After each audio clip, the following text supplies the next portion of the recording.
dans le contexte de l'école. C'est que l'éducation nationale propose en réalité des formations sexuelles qui sont très souvent purement et simplement de la pornographie.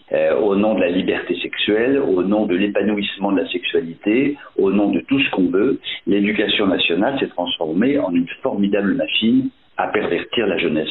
Et ça, c'est pour ça, en partie, ce n'est pas que pour ça, mais c'est pour ça que les jeunes sont extrêmement réceptifs à la pornographie.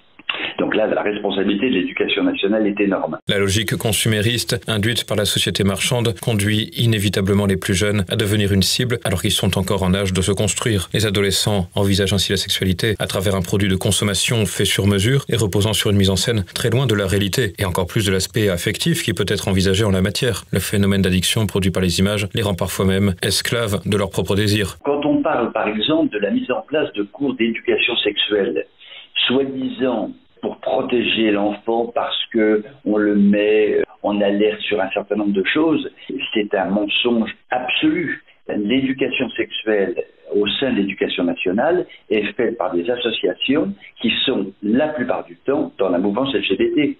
À partir du moment où des jeunes qui ont évidemment des critères de discernement par définition relativement faibles puisqu'ils sont jeunes, à partir du moment où on leur dit tout est possible et tout est permis sur le plan sexuel, eh bien ils ne se gênent pas et effectivement tout sera possible et tout sera permis pour eux le plus vite possible et dans l'immédiat regarder notamment des contenus pornographiques.